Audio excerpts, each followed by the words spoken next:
Hello everyone and welcome to How's the Shared Living podcast. This is episode 12 in our 6th season. Welcome back after our Easter break. We do hope you enjoyed the bank holiday weekend and got all the chocolate you wanted and enjoyed any breaks that you had. We are back once again this week with the latest news, views and insights from the rented shared living sectors covering PBSA, BTR, co-living, university accommodation, HMO and rented later living sectors. So if this is where you work, you are absolutely in the right place and welcome. I'm Deanie Lee from the Property Marketing Strategists. I'm Dan Smith from Resi Consultancy and VerbaFlow AI. And I'm Sarah Canning from the Property Marketing Strategists. And before we get on with the show, we'll just hear from our headline sponsor. Housed is sponsored by Spotlight Boost on mystudenthalls.com. Use Spotlight Boost to stand out in search results and drive more leads to your properties. We are delighted Dan and the team from My Student Halls have decided to be our headline sponsors once again. They are a key part of the student accommodation marketing cycle and are great partners to us at House. A huge thank you to Wash Station, Utopia and Howden. We will hear more from them later. We are also on the homeward straight now for the House Shared Living Summit at UK Reef. If you don't have your tickets, why not? But the agenda is now all confirmed and online and we can't wait to see you all in Leeds. It's only 5 weeks to go, which is both exciting and scary, but we are very much looking forward to it. Before we get on with our main show, we just wanted to spend a little bit of time hearing about all the latest from Howden Student Happiness Report. And welcome to Billy FitzJohn, Associate Director of the Education Department at Howden. And we're absolutely delighted that you're with us today. Obviously, Howden have been sponsoring the House podcast this season. And part of the reason for that is because obviously of your fantastic reputation and association within student accommodation, university accommodation and beyond. So would you be able to introduce yourself and what you do at Howden? Yes, hi Sarah, hi Dan. Nice to be with you today. Yes, my name's Billy. I'm an Associate Director of Howden. I've been with Howden for nearly 15 years now. I joined when we were Ensley Insurance, and I look after the teams and our clients in the education sector from universities through to schools with our various insurance and products and services into the market.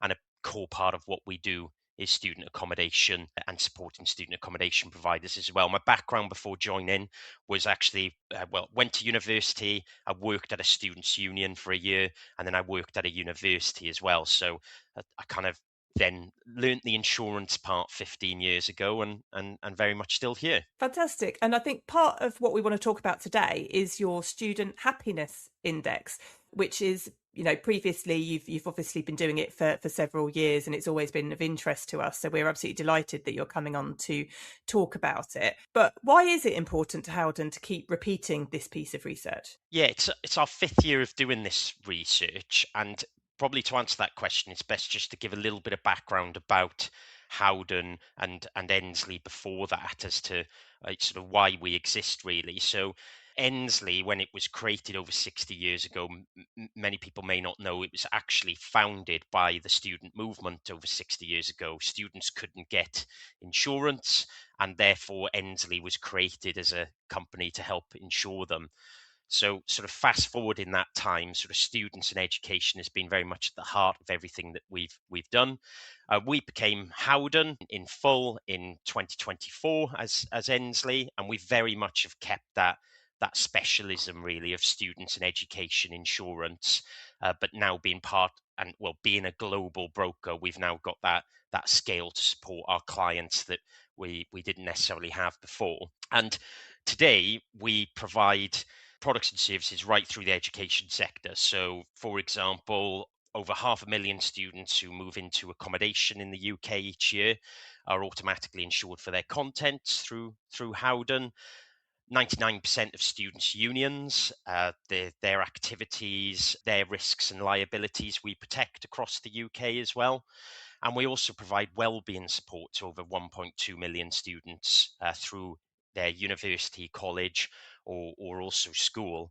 And the reason we do this insight report is we're very focused at Howden on making sure that all of our products and services are led by insight.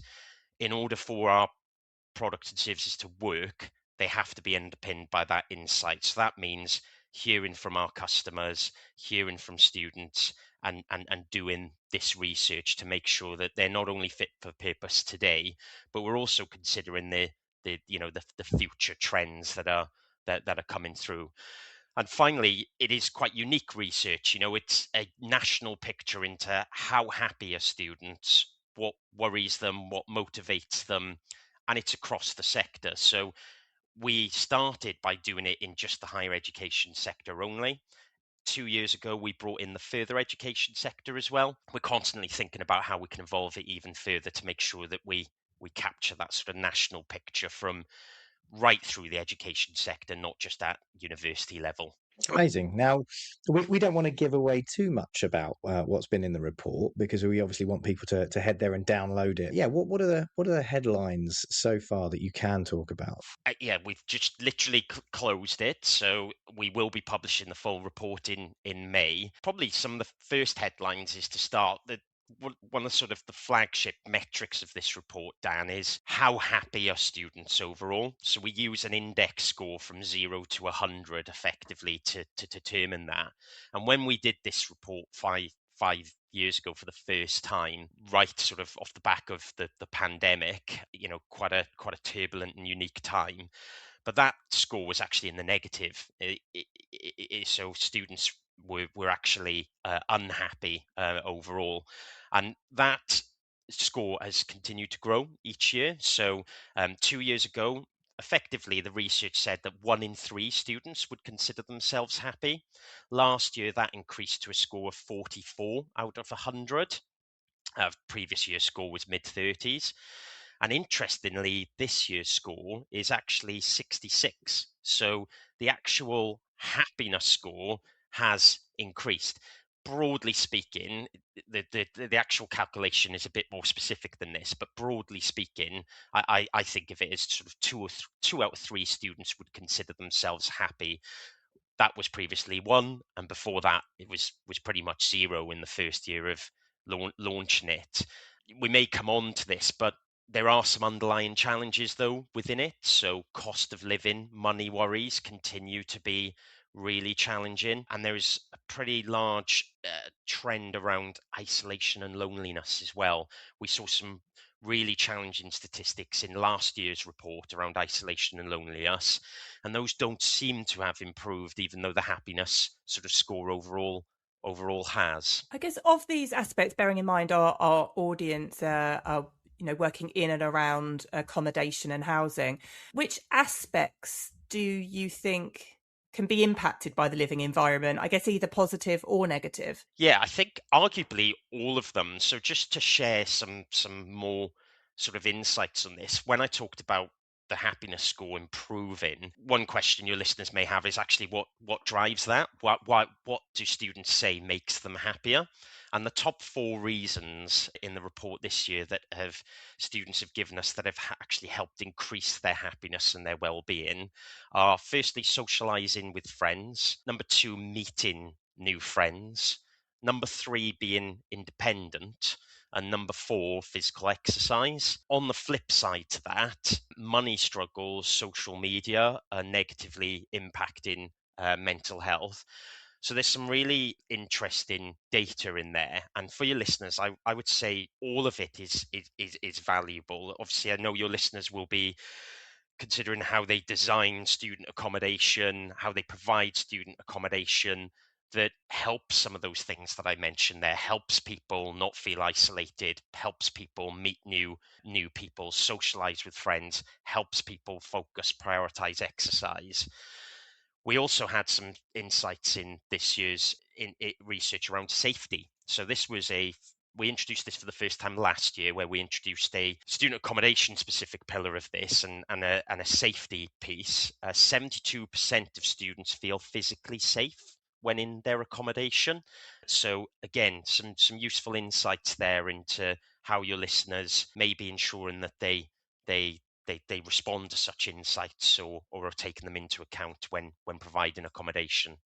I think it's really interesting about the isolation and the social side of things that you just spoke about, because I think from the outside in, and we're probably a bit more on the inside than the outside, us hosts, but It seems like operators do an awful lot regarding community building. But to your point, I wonder if some of this isolation comes from the design of the buildings as well. And, you know, we talk a lot about this on Housed, is kind of the layouts and how you know, buildings can be repurposed, the comparison between build to rent. I wonder if these kind of 6-8 bedroom flats with individual rooms and, you know, a kitchen, living diner at the end of the corridor, you know, in university and PBSA is really providing that kind of, I guess, social integration that maybe operators think it is. I mean, clearly something's going wrong, something's going amiss if students, you know, are feeling lonely and isolated. I guess, Billy, did that aspect of the survey surprise you at all? It did in terms of the number, but we saw this last year. So last year's report was when you looked at further education students. And I think that's a great thing about this report as well, is that universities and student accommodation providers in this report have an opportunity to see what's coming through the education system as well, not just the students of today. Loneliness score in last year's report, further education students told us 44% of them felt lonely most of the time. So that shocked me last year, actually.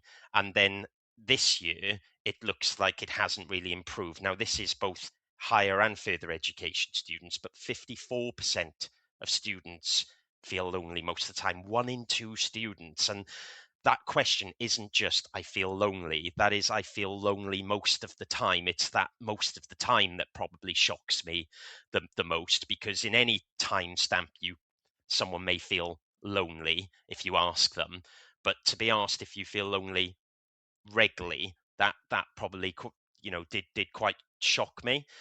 You know, we know it's a challenge for providers, and Sarah, to your point, I know all of our partners here at Howden are doing a lot to focus on this challenge, but perhaps there is, again, something we can do by looking at, again, what's coming through the system as opposed to the here and now, and maybe how those conversations or how things are positioned to those students when they are entering your accommodation for the first time or booking your accommodation for the first time, when it comes to loneliness and isolation, as opposed to when they're there. The other thing with it as well is, really interestingly, you know, it's not just about sort of in-person activities, I think, that combat this. You know, we are seeing the increasing challenge of the online world, what students turn to online, and there are some really interesting online services that aim to support this type of thing. So there's peer-to-peer networks that providers can consider, which give students who do wish to connect and engage online as opposed to offline, they're able to do that in a more kind of safe and controlled way. And are there any demographic or sort of regional variations that you've seen are interesting either between cities or international students compared to domestics? What have you seen? Yeah, there is some interesting data on that, Dan. We have to review this carefully because we get respondents from across the UK, so we've got to consider the sort of spread of where people are responding from. But broadly speaking, and this was similar to last year actually, students coming from EU countries seem to be the happiest and have the strongest well-being scores over UK students or non-EU students.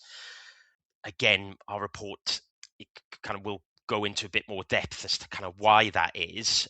And then in terms of regions, interestingly, Northern Ireland and the east of England seem to not only have the happiest scores, but they report their well-being is actually better than prior year, whereas the southwest and the West Midlands are reporting some unhappier scores, and sort of Yorkshire and the Humber area, the sort of lowest agreeable score for well-being improving on prior years. So yeah, there are some regional differences that I think your listeners may be interested in the report. Yeah, that's fascinating, isn't it? As you're talking, I'm thinking, oh, I'm really interested in the webinars that you're going to be doing around the launch of this report, because I think there's so much to delve into. I think the last aspect to cover really, because we do talk about this a lot on the podcast, is affordability. How do students relate kind of financial pressures and affordability to their happiness score? Yeah, immensely. So when we launched this this survey, the top concern and challenge from students in the first few years was their mental health. And actually, cost of living and money worries overtook that a couple of years ago, and that remains the case still. So, some headline statistics from the report, they place this as a bigger concern than career prospects, academic achievement, mental health. And again, we know many of these issues, when we talk about mental health and well-being, can relate to and overlap each other. But 58% of students tell us that they struggle with affording food and essentials at least once a week. 58% of students agree that the money struggles are actually impacting their well-being. And 46% agree that they have considered dropping out of university or college to enter a full-time job, apprenticeship, or similar schemes. So one in two students having those considerations over the last 12 months is definitely, a concerning statistic. So it's hugely important. What I was just about to ask was kind of what key takeaways do you want our listeners to take from the report? But I think one thing that struck me from what you're saying is, if students are unhappy, if they're lonely, if they feel isolated, if they're struggling with finances and it's impacting their mental well-being, surely there's a major concern about dropping out of university, and that obviously will impact accommodation operators. You want those students to stay, and you want them to stay for a long time, and you want them to succeed in their degrees and their experience. So I guess, other than that, Billy, are there any other key takeaways you would want our listeners to take from the report? Yeah, I think firstly, do please download the report or come along to our various sessions that we'll have to be talking about it, so you can hear a bit more of the detail. There are even greater insights than I've sort of discussed today. So we ask students, how are you using AI when it comes to academic performance? How do you use AI when it comes to your well-being and mental health? And there's some really interesting statistics coming there out of the role of technology. What are they optimistic for the future? What are they worried about? This report is suggesting they've got greater optimism for the future than previous reports have. In terms of takeaways, it's such a big topic: well-being, happiness, mental health. We know it's huge. We know it's overwhelming at times, and we know operators and your listeners are doing phenomenal jobs to support students and to be tackling these areas. So we know it's really difficult. I was sort of thinking about this question earlier, and I think one of the things for me as well to consider is, when we talk about sort of money worries and the support worries that students have, I would encourage accommodation providers and people listening to really consider: are you communicating the benefits and support you already bring effectively, not just to the students, but to their communities around them, the parents, guardians, and other networks? An example of that, Sarah, is I talk to providers all the time about providing content insurance in the event of a theft, a fire, or flood in accommodation. Content insurance for a student to organise themselves costs money for them to do themselves for the year. An accommodation provider is providing that already included, saving that student time and money to provide it. That's before something happens, such as a fire, flood, or a loss of an important possession like a laptop. I talk to providers all the time to say, I make sure you are communicating these benefits to the students and the parents, that it's not just insurance is included, but you're bringing these benefits by already organizing it. So I think sometimes can be sometimes about just shouting about the things you're already doing, but in a more clear and concise way, so that people see the value and know that they're supported, as opposed to saying we need to do more and more and more, which I know is a big challenge for people in the sector at the moment, is how much they can do and take on to support students in these ways. Yeah, no, that's really helpful. Thank you. Our time with you is up, and I'm gutted because there's so much more to delve into. But obviously, you've got the full report coming out. Can you just share with our listeners when it's being launched and how they can find out more about it? Yeah, sure. It's being published in May, so it will be on our website, full report to be able to be downloaded. So yeah, please visit our website to get that. And we will be running a series of webinars through our partnerships to be delving into it in a bit more detail. So we could share that with your listeners after the podcast too. Amazing. Well, I strongly recommend that our listeners do get involved with that. It sounds fascinating, and all insight is brilliant and well received. Like you said, you can't develop products and services without understanding the customer. So well done to Howden for continually doing that. And thank you so much for joining us today, Billy. It's been fascinating, and we really appreciate your time. Thank you both. Thanks for having me. Howden is the 5th largest employee-owned business in the UK and one of the largest insurance groups globally. With over 60 years' experience, Howden's specialist education division delivers tailored insurance, risk management and wellbeing solutions for the education sector. They're the trusted partner of nearly 1,000 schools, colleges, universities and student accommodation providers across the UK. Howden helps owners and operators protect what matters most, and so they are the perfect sponsors for Housed. Thank you for coming on board for season 6. So, on our next topic, we had a really interesting question emailed in from Therese Lufgren, who works for Malmö University in Sweden. Therese had been listening to our debates about flexibility, but wants to know if a mixed-use property, such as the Social Hub or Unity Living, can really create a student community when it has transient guests. Sarah and Dan, I know you've both been in these properties. What do you think to that question? I think it's a great question, and I think it's something that definitely needs a bit more thought, maybe some more time in each of these. I'm actually off to the Social Hub in Florence for the Class Foundation Smarter Living Conference in a couple of weeks. So I'll report back on my experience there. I haven't stayed at that one before.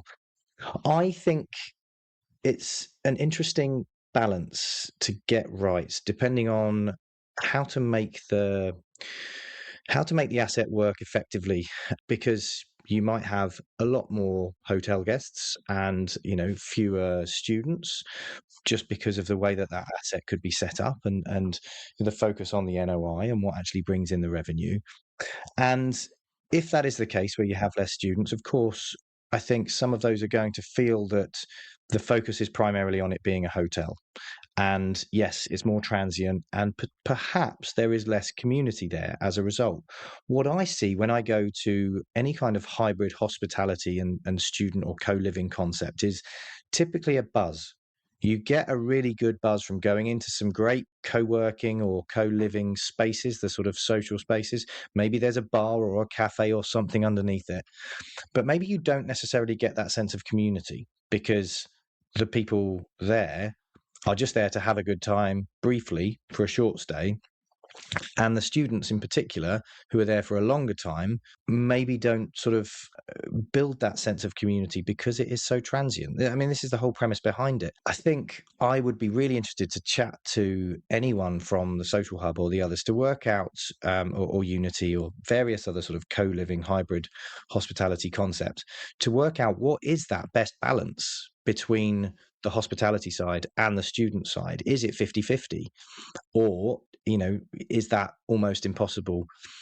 I do worry that there is a bit of a lack of community in some of these places, but I think there are antidotes to that and solutions around it, which, with events and making sure that you get the interaction with that, with the hotel guests, etc. But I think it is a really interesting concept, and it may just flag that whilst we love the Social Hub, and we'll happily admit that here, we love the concept of it, we like staying there, but actually as a student I would be really interested to see what some of the NPS scores and some of the review scores are, and whether it does actually build that sense of community. So maybe that's something that just warrants a bit of a look as more operators investigate that hybrid hospitality concept. Sarah, what do you think? I'm like you. I think that I'm a massive fan of the concept, but actually Therese made me think, well, what would a student think living there? And I think you're right. I think there needs to be more research into it. And, I think we'd love to speak to more residents that are there. And I think where I got to was students can't have it all. They want flexibility. They want the ability to potentially have shorter contracts, to be able to travel, to have contract lengths as they want them. And if you don't have hotel guests bridging the gap, you will end up with a very strange dynamic, I think, in the building where you will have periods of hardly any students living there. And that's not going to create a great community and a great vibe either. So I don't think it's ideal. I think, let's be clear, you could also end up with bankruptcy. I think getting that mix right for someone like the social hub is really important, because those assets need to be viable. And having the hospitality concept is a way for viability, and having the long-term student rooms booked is a way for that sort of longer term security. So I think it is finding that balance. That's a really good point, Sarah, about students just can't have it all. I think maybe we are guilty quite often of saying, well, you've got to give students what they want, but actually we do need to think here about the viability for the long term. I looked at it a completely different way, in that students in a way are still transient.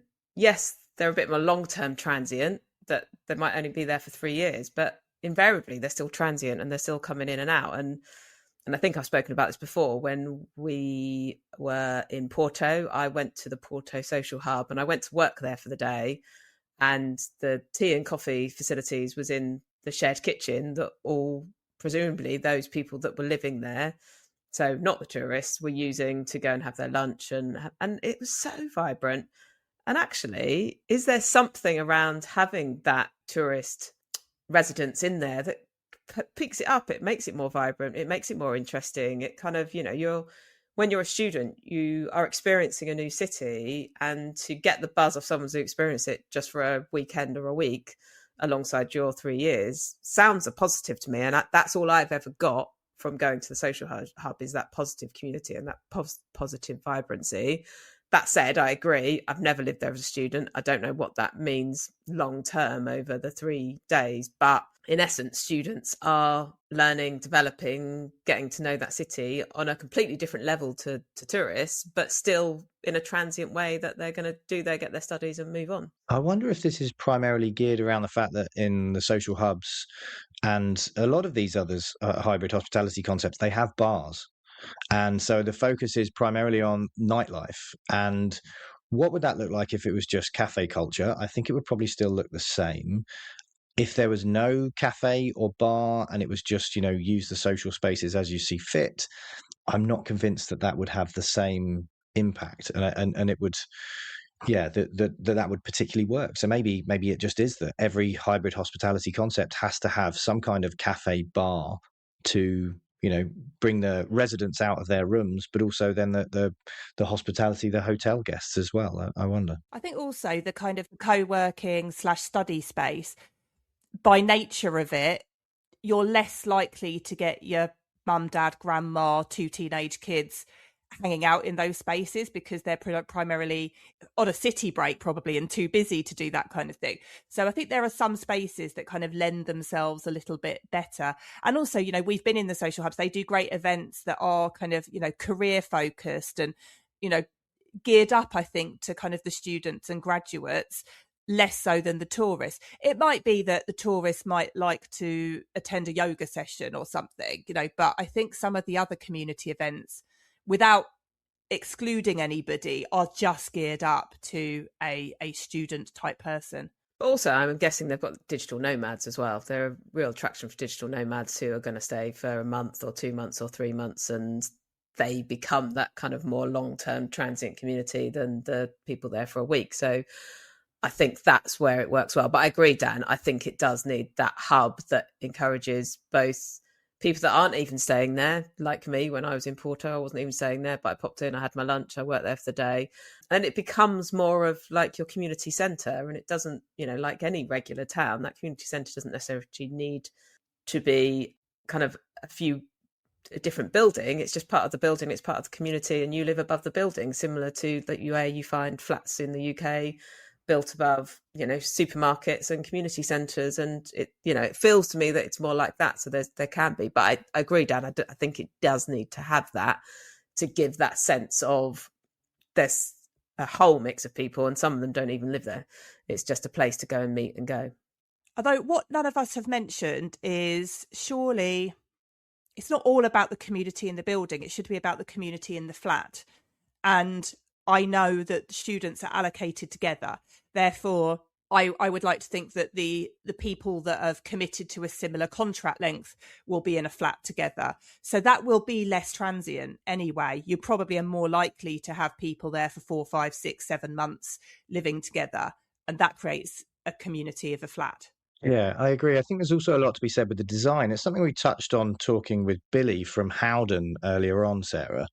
A really good example of how to actually enable more social cohesion, I think, is better design. If you have a long corridor and your kitchen at the end of it, I don't think that necessarily brings everybody out in, and maybe sort of 8 ensuite apartments or even studios. I don't think that brings everyone out at the right time or in the right way. But there's Simmons House in Leeds is a really good example of this. I've talked about it a couple of years ago, actually, when we first started the podcast.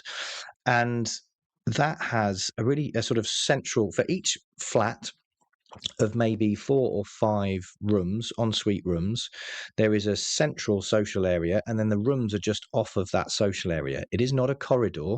You enter via, the lift and a corridor into this big social space for the flat, which is, comfortable sofa, dining room, kitchen, all in one, open plan, and then the rooms are just off it. So I think we've just got a bit of work to do to stop the kind of, the long corridors of en suites or studios and your shared kitchen, etc. at the end, and that's definitely an opportunity as well. Yeah, maybe that's the answer, is actually the design for longer term residents. Just, it obviously needs to be different to hotel residents, but it might just be that actually the kind of the social spaces that we focus most of this conversation on actually isn't as important as we initially thought, and actually the focus needs to go back to the flat environment. Yeah, a great discussion, and I love that property as well, Dan, and I think there is definitely room for redeveloping that flat structure to help with that, and hopefully we will begin to see that. Now, before we go on with a new topic, we'll have a quick word from one of our sponsors. Utopia is the trusted partner for high performance asset management, cutting energy costs, reducing risk, and delivering proven ESG results. With billions of data points and 75,000 rooms monitored, Utopia turns real-time intelligence into measurable value, protecting investments and driving continuous improvement. Choose intelligence that delivers. Choose Utopia. So now we wanted to have a quick chat about university degrees and why they are 3 years long. MPs launched an inquiry into student loans. The topic of funding isn't slowing down at the moment. So is it time for a rethink about the academic year and the way we see it in the UK? It ties into a topic about flexibility, as UA92 did also wade in on the debate, who do offer 2-year degrees. So is the 2-year degree going to offer both the community and affordability that we require, and how does that impact accommodation? I really love the UA92 concept, and I've been following their progress for several years now. The way that they do their degrees is they're structured into 6-week blocks. And I think the students can pretty much choose how many 6-week blocks they do and when they do them. So they could just do back to back to back, for 2 years and get their degree done that well. Now, I know that I don't think I was at one of their talks at the class conference when it was in Manchester, but I know that one of the things that came up is actually they have struggled to find accommodation for their students on that basis, and therefore they have a largely local cohort because they can't find student accommodation providers that will provide that full year round or flexible. It might just be that a student wants to do 3 6-week blocks, then have go and work for 6 months and then come back and do it more. So they're struggling to find that because it's an outlier. And we did have a little chat before we started recording. So spoiler alert, I'm just going to share with everyone what we discussed then, which was it kind of works if everyone's doing it. But when you've got an outlier like UA92 or Dini, as you discussed earlier, was if the UK do it, but the other European countries don't do it, will that make the UK more desirable or less desirable to study in if people think they're being shortchanged by a 2-year degree where other countries are doing 3 or even 4-year degrees? Wow, it's a minefield. It really is. How do you end up without a 2-tier university system if you do end up with 2-year degrees? Because what what could end up happening is that you have the Russell Group that still focus on the 3-year degrees and, have the security of that. Then you have a tier 2 university effectively offering a 2-year degree. It's finding that balance between credibility and affordability. Maybe we need that. Maybe we need a real 2-tier structure, and we have to be mindful of what that may do for graduate outcomes and people's career opportunities beyond it. If you do a 2-year degree from a university that is down the bottom of the rankings in tier 2, realistically, what's that going to do for your graduate outcomes? And that's not saying that everyone should be, in the Russell Group or whatever it might be. There just needs to be an opportunity for everyone to experience, everyone that wants to experience university life, and I mean that as life experience, not just the academics, and also then get a degree that is meaningful. We do need to make sure that within any kind of tier 2 structure, that students who go to that second tier university further down the rankings, etc., that there isn't this sort of awful lack of credibility that comes with that, and the graduate outcomes are far worse, and you earn less and have a worse job or whatever it might be. I think that is the balance to be had. You've got the balance between credibility and affordability here, and Dini was right to raise this in our sort of pre-call, that what if the UK does this and nowhere else does it? Does that mean that it bastardizes our higher education sector? Does that mean that we're seen as the cheap and affordable rather than the credible? That is a real balance to strike, and that's where I think you will get some opportunistic tier 2 universities thinking, right, we've got no other option but to go for this and to offer something different, because the way things are working right now, it is not working. And it's not a case of if you do what you've always done, you'll get what you've always got. And what we've got right now is universities that are flat broke, especially those tier 2 universities. So that's something to be really mindful of. So I think that balance between credibility and affordability is key to this argument. Yeah, I agree. And I think it's from an accommodation standpoint, which is obviously where we generally talk about, it makes sense to have a 2-year degree. Of course it does. It kind of means it's much more affordable. People can get in, they can get out, and get out earning. But like you've both said, I think there is a real risk that the UK education system isn't seen on parity with the rest of Europe or the rest of the world. And that becomes a really big issue. But we probably are at a turning point of higher education, that it probably is now time to have this discussion, this consultation, and see if there is a way that we can do it. And it kind of almost feels like, I think, and I don't know so much about the UA 92 degrees, but I'm making an assumption that they're probably more vocational. And actually people who are looking at more vocational degrees are just looking at it from a route to, I know what I want to do, I know I need to get this degree, and then I know what I'm going to do. So they can lose it quicker. Whereas those more academic degrees, I guess, come from a different viewpoint. So I kind of think that maybe there is certain courses that it's suited to and it works for and it makes sense for, and there's certain courses that might not be, but that needs to be done to ensure there's parity across the patch, because I think we're already getting to a world where going to university is starting to be accessible to only certain sections of society. And I think if we go down this route and don't make it fair and equitable, and there isn't parity, then we make that gap even wider. I think I've mentioned before, but my niece Sophie, she did events management degree at Essex University, and it was a 2-year degree. And that's because, to your point, Dini, it is vocational effectively. They do a lot of hands-on work in events, and a lot of the events are over the summer, such as, weddings and conferences. And they have an on-site hotel, which the students work in and manage and get their experience in. But she could have done a 3-year degree at another university, but between her and my sister and brother-in-law, they decided, why would you do and get exactly the same degree on paper, an events management degree, and spend 3 years on it versus 2 years? For them, it was an absolute no-brainer. Why would you spend 3 years doing something, like I said, that on paper?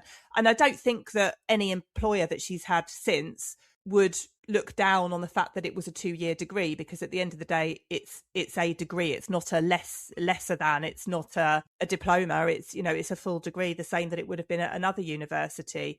And also she was a year older. She tried an apprenticeship in a different career path that didn't work out. So I think from her point of view, she then ended up kind of catching up with her year group and finishing her degree at the same time as her friends that did 3-year degrees. I think that's a really good point. I think there will be certain degrees where that would be looked down upon, but the great thing, events management, yeah, totally get it. That makes a lot more sense to do a 2-year course. Anything remotely vocational, I think there's an opportunity. We have graduate apprenticeships, which we know are going to become more of a focus. And I think in an era of AI where graduate outcomes are so up in the air, I think there's definitely an opportunity to focus on this, to focus on the brevity of a 2-year course. But I think about my final year, I had 6 hours of lectures a week. Like, that's absolutely preposterous. And obviously it dragged it out, and I did okay, came out of it with a 2-1, but I could probably have done that within 2 years. Like that, without a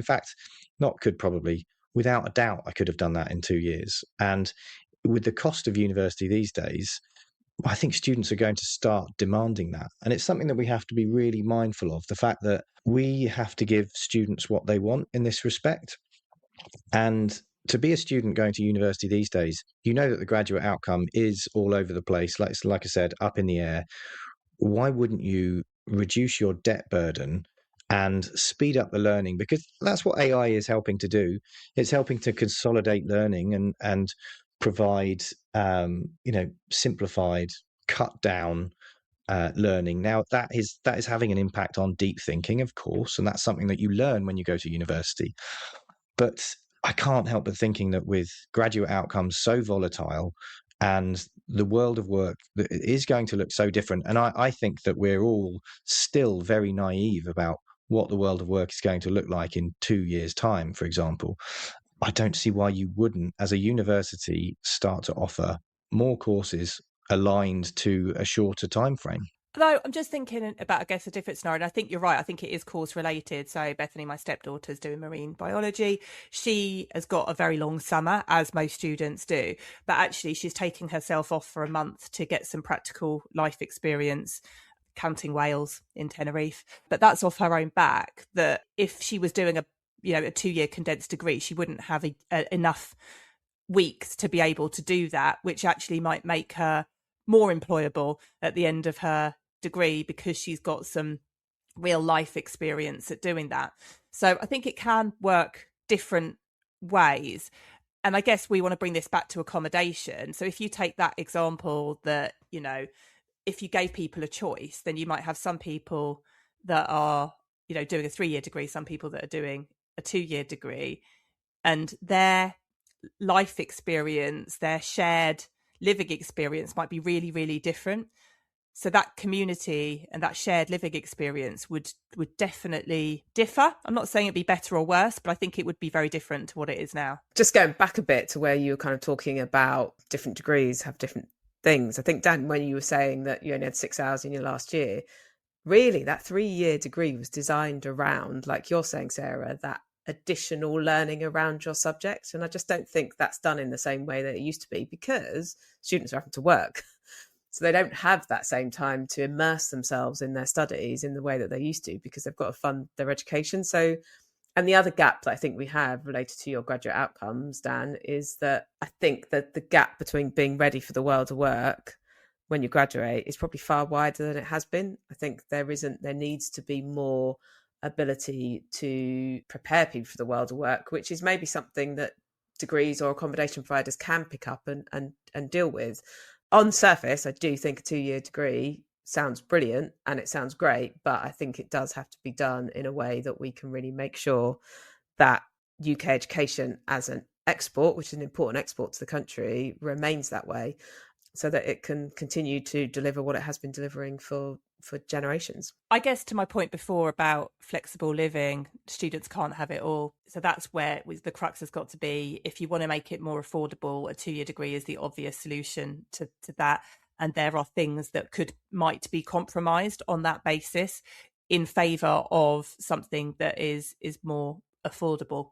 And that's, that's not for us to solve, but that is the big debate, is what compromise is acceptable. Yeah, and we need more study on it. I'm not sure that we've asked generations or students about the 2-year degree and whether it's something that they do want and how they want that delivered. So I think it's great that we're having the conversation, and I think it's a good conversation to have, but we need to ask the right questions to the right people, and then it's not going to happen overnight. Ultimately, it's going to take time to adjust a very old structure of a system.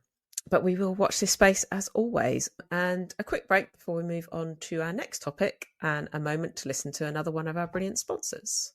Wash Station proudly sponsor this episode of Housed. We provide best-in-class laundry solutions that complement your buildings. Wash Station. Smart, green, clean. And a big thank you to Wash Station for continuing to support us. We do appreciate your sponsorship of the podcast. Finally, we just wanted to have a quick chat because I got sent an article from the FT by several people over the last week, which was titled "The Hangover from Britain's Student Housing Boom." We thought it was important that we discussed it because it's not often we see these kind of articles in the FT. But what were both your thoughts on it? We've been saying this on the podcast for a while, and when I turn up to events, I have been told that I'm being pessimistic in some of the things that I'm saying, and it's not an "I told you so" moment. It's just that we do actually know what we're talking about, and a lot of that is because we talk to operators every single day. Literally all day, every day. I'm talking to operators, whether it's WhatsApp groups or whether it's directly in person or through consultancy work or anything with Verbaflow. We understand what's going on in each of the markets. And when we're asked to go and look at certain markets to say, right, why are we not performing as we normally would or as we expected, then we're going to start to raise a few alarms there. And that's all we've been doing on the podcast and in the consultancy work that I've done as well. And that we both do. Now, it is we have been going against the grain if you are an agent, for example, or if you are an investor that has bought within the last maybe 2 to 3 years, or someone that's built within the last 2 to 3 years. And if you've pinned your underwriting on maybe the post-COVID boom or things getting back to normal and having double-digit rent rises in PBSA every year, then you will likely come unstuck. And that's where initially you're not going to want to believe what we're telling you or what other people are telling you. But then when that actually does bear fruit, I think that's when we're starting to get more people say, these markets aren't performing as we were expecting. It's not just a supply issue, and we need to make sure that we understand what this looks like from a short and long-term, proposition. So when we're starting to talk about 2030 and the decline in domestic students, or when we're talking about the drop-off in postgrad students, or the improvement in Chinese and Indian universities and what that might do, or an increase in transnational education and these campuses that keep popping up in India or Malaysia or wherever else it might be, that will be sucking students out to those campuses rather than drawing them into the UK, or the immigration issues that we've seen where the government are pandering to reform and trying to effectively create a hostile international student narrative to dissuade international students from coming to the UK because it features in the net migration figures. All of these things factor into the fact that it is not just shooting fish in a barrel anymore in PBSA. You have to be super targeted and have very specific criteria for success. And those opportunities are now fewer and further between. So I think that this article is just a summary of what we've been talking about for 2 years, which have been warning shots firing across the bow to basically say to people, listen, you can't just make hay while the sun shines here. There are long-term impacts to be felt with driving up prices. And by thinking, students are always going to come, that demand profile is always going to be there. We will always have a certain demand profile. We will always have credible, popular institutions, but that demand profile will change drastically if we have a lot less postgraduate students or less international students or more. But we've seen here what happens firsthand. And I think the article just summarized everything we've been talking about for 2 years, to be completely honest. And we're in a very different era. We're in a mature PBSA market. So I think this is long overdue. I think it's great that the FT have taken it up. But all the investors and operators that I know have known this as well for a couple of years. It's that we're the main ones that are happy to talk about this because it's in our interest too. It's in our role as industry commentators to be talking about the fact that it's just not that easy anymore. That's my 10 pence worth having read it, but we all knew what was in that article already, didn't we? Yeah, I completely agree, and I think there's still a market there. It's just a different market, and the market needs to adapt to that. And I think that's what we've been saying for 2 years, if not more than 2 years. And it's time to do that. And we can't say it enough. It's like that.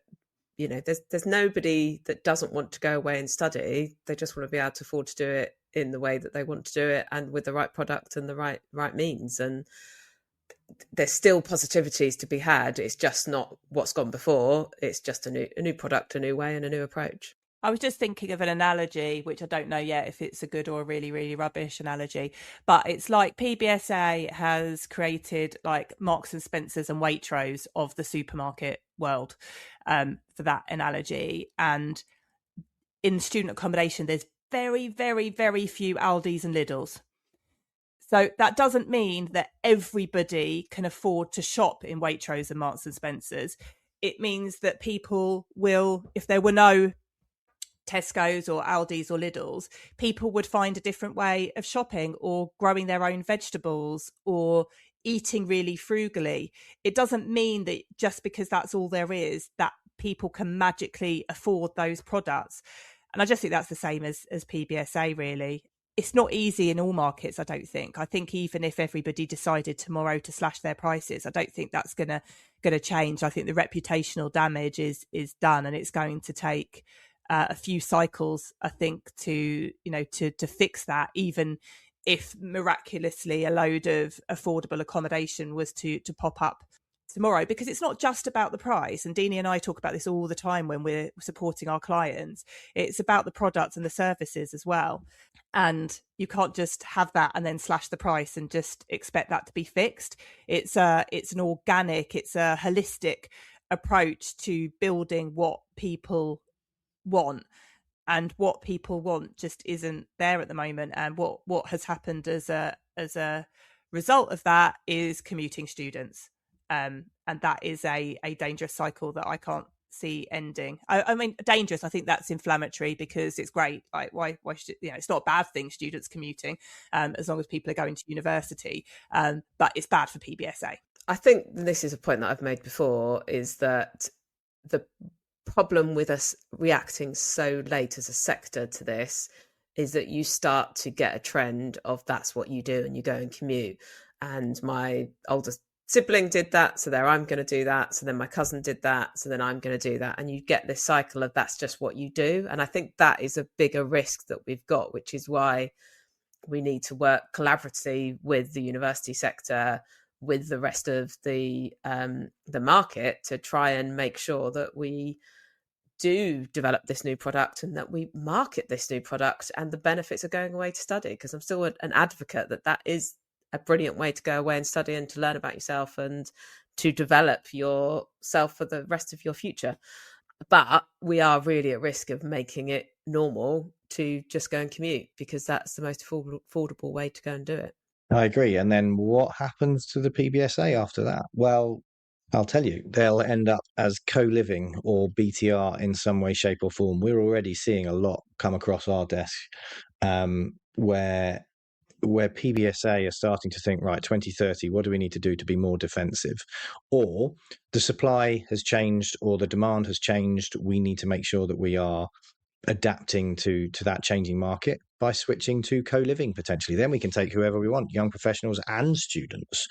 I think that is going to be a major issue over the course of the next 2 to 3 years, realistically, leading up to that 2030 drop off in domestic students. But just depending on what happens beyond that, I think one of the key things that has driven some of this is firstly investors getting carried away and pushing prices drastically when demand was pent up post-COVID, because they'd made some losses and they wanted to make some of that money back up, but equally because it's an investment. They're going to be trying to push rates wherever they possibly can. And seeing 23% rent rises in 1 year in the likes of Glasgow, for example, that market has changed drastically because everybody got carried away. But I do think this is our opportunity to also talk about agents and the impact that they have had. Now, they have a vested interest in whether an investment actually gets off the ground, whether an investor deploys capital into the portfolios that they're selling or purchasing on their behalf. And so they are going to be thinking, they are going to be pushing a positive narrative there. And it's not all agents, but I think when they have their own research arms that are effectively writing these reports, I still think that's really dangerous. I think that harks back to the financial crisis in sort of 2007 and 8, where the ratings agencies were just rubber stamping everything that came across their desk, saying, no, it's all fine, nothing can happen here. And I do think that there are some agents out there who have hyped up this market in PBSA so much, and also there are some asset managers out there as well who again get paid on managing that portfolio of investors, bringing money in to the sector, purchasing portfolios or developing them. They are going to want to look at a rosy picture. And I think that's what's happened. I think people have bought the hype. I think they've believed the hype that certain, agents or, any interested parties have pushed in terms of that narrative. And they're being found out. But is there any redress for that? Is there any, can you go back to your agent and say, hang on a minute, that market's changed so drastically, or it's not what we were first sold? Firstly, no, there's not. And that's why it's so important that the due diligence isn't just we've got this report on supply and demand from agent A, and agent A are trying to sell this portfolio to us. What should we do? You go out and you get an independent data provider. There are plenty of them out there, and a consultancy to actually really sift through it and say, no, this isn't as easy as we first thought. So that's the key, I think, that we need to be focused on to make sure that we can offer that, not just that we can offer that with our consultancies, because this isn't an opportunity for us to push that, but so that is known within the sector that is the approach that should be taken. You can't just mark your own homework and then expect when times are, things don't pan out the way that you thought, for the investors not to come knocking at your door or for you not to get called out. I think that's the key thing. I think what you said about data is right, and it's quite baffling that we're sat here now really discussing it, because I don't believe that there is any piece of data that would have suggested that there is a market for thousands and thousands and thousands of students willing to pay £400 a week for a student accommodation. They are there, but they're in the minority. So why hasn't the market adapted to try and build accommodation for the majority? And we know that the argument back is always, we can't afford to do that. So our argument back is always, well, don't do it then, because otherwise you're just building something that nobody wants. There's only so many people that shop in Marks and Spencer's and Waitrose. There's only so many people that can and want to live in high cost student accommodation. So the safe bet is always to go with the masses. And also to your point, Dan, about kind of adapting student accommodation to BTR and co-living. I mean, if I was designing a building now, then I would be future-proofing it. And to Deanie's favourite subject is just build homes for people. Like, why would you go through and want a PBSA planning permission right now? You can still market to students. You can still make it a student building to a percentage, but if you go down a PBSA route, as most developers and investors listening will attest to, it's very difficult to change that use once you've got it. I do think the Renters' Rights Bill is going to have something to say on why you would just go for PBSA because of the exemption, and we are yet to see what that's going to do to co-living and BTR, but it's going to offer more flexibility, and we know that PBSA is starting to have to look at that anyway. So yeah, I don't know. It's a really interesting point. All we're trying to do here is not say I told you so. Like I said, it is just to say there is an acknowledgement now that it's a tougher market. There's a reason why we've had so many operators reach out to us during price setting saying, please talk about the fact that these markets are no longer affordable and that the occupancy is a lot tougher than people realise. And we see that bear fruit now. So if you're an investor listening and you think, well, hang on, things have changed drastically, or you're riding your operators too hard, there is a reason for performance to date, and I think everybody needs to work out that strategy to show adaptability and flexibility. There are definite opportunities to earn really good returns in PBSA without a shadow of a doubt. If you have the right product, the right market fit, yes, of course you will earn good money. But those days where it's build it and they will come have long gone. And I think that's where the acceptance needs to come in now from the entire sector, not just the operators who are at the coalface, but the entire sector, that it's not just a few pockets here and there. It's not just Coventry and Sheffield or it's Nottingham and it's Bristol. It's every market is struggling, in particular with affordability based on underwriting that wasn't realistic in the first place, based on over-optimistic agency brochures and possibly market hype. Thank you. And I'm sure we will come back to all of this again. But I think it was great to see that the FT had maybe been listening to House, because it has been all the things that we have been saying. But thank you all for listening this week. We will be back next week with a slightly different episode. We've got a special with Lavanda, which ties in very nicely with some of the things we've talked about this episode on flexibility. So it's a great opportunity to come back and learn a bit more about how you can achieve that flexibility next week. We will see you then.